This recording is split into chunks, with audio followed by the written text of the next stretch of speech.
ராமாயணத்தில் ராவணவதத்திற்கு பின் சீதையும் ராமனும் அரண்மனைக்கு வருகிறார்கள் அயோத்திக்கு.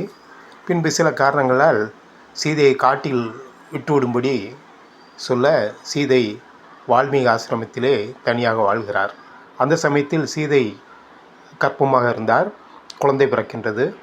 குழந்தை பிறந்தவுடன் அந்த ஆசிரம வேலைகளுக்காக சீதை அப்பப்போது வெளியே செல்லும்போது வால்மீகி முனிவர் அவர்கள் அந்த குழந்தையை பார்த்து கொள்வார்.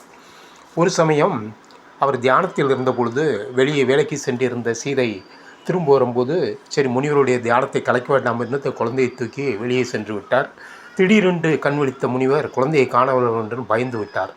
சரி என்ன செய்வது, சீதை வந்தால் மிகவும் அதிர்ச்சியடைவார் என்று சொல்லி ஒரு பச்சை புல்லை எடுத்து அதே போன்று ஒரு குழந்தையாக மாற்றினார். இந்த குழந்தை இருக்கிறது. சீதை திரும்பி அந்த ஒரிஜினல் குழந்தையோடு வருகிறார்.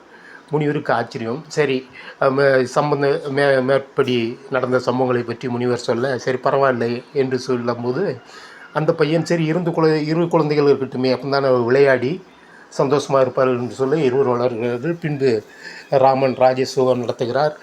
இங்கே வரும்பொழுது இந்த பையங்க பெரிய பசங்களாயிட்டு அந்த தேரை மறிக்கிறார்கள். பின்பு ராமர் எல்லாரும் வரும்போது உண்மை விஷயம் தெரிகின்றது.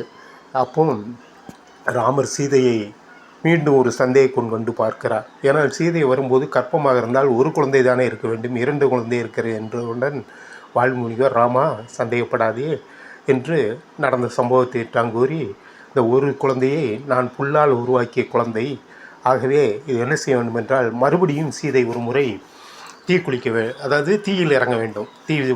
தீயில் இறங்கும் பொழுது இந்த புல்லால் செய்த குழந்தை கருகிவிடும், ஒரிஜினல் குழந்தை வந்துவிடும் என்று சொல்ல அதே போடி செய்கிறார்கள். சீதை அந்த நெருப்பை தாண்டி வரும்பொழுது ஒரிஜினல் குழந்தை இருக்கிறது, புல்லால் செய்த குழந்தை கருகி விடுகிறது. வெளியே வந்தவுடன் சரி என்று எல்லோரும் சந்தோஷப்பட அப்பொழுது அந்த பையன் சொல்கிறான், உங்களுக்கெல்லாம் அண்ணன் தம்பி இருக்கிறாளே, என்னோடு வளர்ந்த என் சகோதரனை எரித்து விட்டீர்களே என்று சொல்ல எல்லோரும் என்ன செய்வது என்று தெரியாமல் முழிக்க முனிவர் மீண்டும் அந்த எரிந்த சாம்பலை எடுத்து ஒரு குழந்தையாக உருவாக்குறார். அந்த குழந்தை கரேர் என்று ஒரு மாதிரி இருக்கின்றது.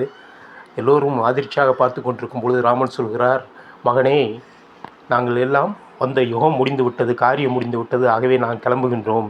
நீ இந்த மேனியோடு மேல் உலகத்திற்கு வர முடியாது. ஆகவே நீ அந்த ஒரு தேவன் போல பூமியிலிருந்து நீ கருப்பாக இருப்பதால் கற்பசாமி என்று பெயரோடு இங்கே நீ ஆட்சி செய்வாயாக. உன்னை மக்கள் எல்லாம் வணங்குவார்கள். உனக்கும் எல்லா சக்தியும் உண்டு. நீ மக்களுக்கு நன்மை செய்து இங்கே இருந்து அவர்களை காப்பாற்றுவாக என்று சொன்னார். அப்படிப்பட்டவர் தான் கற்பசாமி. நன்றி, வணக்கம்.